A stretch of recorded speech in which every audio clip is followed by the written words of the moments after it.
আসসালামু আলাইকুম। দুইটা পুরাতন কবুতরকে নতুন করে পেয়ার করলাম। এটা কেন সেটাই ভিডিওর মধ্যে আলোচনা করব। রেসিং পিজন অনেকে লালন পালন করছেন, কিন্তু রেসার কবুতরের জোড়া মেলানোর ক্ষেত্রে অনেক বিষয় আমাদের কিন্তু মাথায় রেখে জোড়া মেলাইতে হয়। এই দুইটা কবুতর আমাদের লফটের পুরাতন দুইটা কবুতর, ওদেরকে আমরা পেয়ার করছি যাতে করে এখান থেকে ভালো ব্রিড আমরা পাই।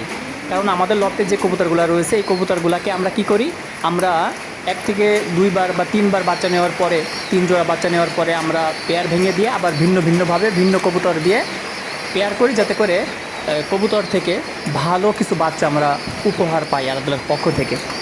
কারণ রেসার কবুতর কোন জায়গা থেকে কোন বাচ্চা আসবে, তার রেজাল্ট কেমন হবে এটা আমরা কেউ জানি না। এই জন্য আমাদের দেখতে হয়, আমরা পরীক্ষামূলক এই পেয়ারগুলো করে থাকি। আলহামদুলিল্লাহ, যেই পেয়ারে বাচ্চাগুলো ভালো রেজাল্ট দেয় সেই পেয়ারটা আমরা রেখে দিই, এবং এই পেয়ারের বাচ্চাগুলাই কিন্তু আমরা সারা বাংলাদেশে ইনশাল্লাহ পাঠিয়ে থাকি আপনাদের কাছে। সো দেখতে পারতেছেন এটা সবজি নর আর আপনার গ্রিজেল মাদি, দুইটা কবুতরই চমৎকার ব্রিডার। দুইটা কবুতরই খুব ভালো মতো তাদের বাচ্চাকে লালন পালন করে।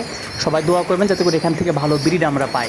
পিছনের জেনারেশনে আপনার অ্যাজার ক্যাম্প রয়েছে, পিছনের জেনারেশনে আপনার পিটার ভ্যানেস্টা রয়েছে এবং জ্যানসেন রয়েছে। সো সবাই দোয়া করবেন। আসসালামু আলাইকুম।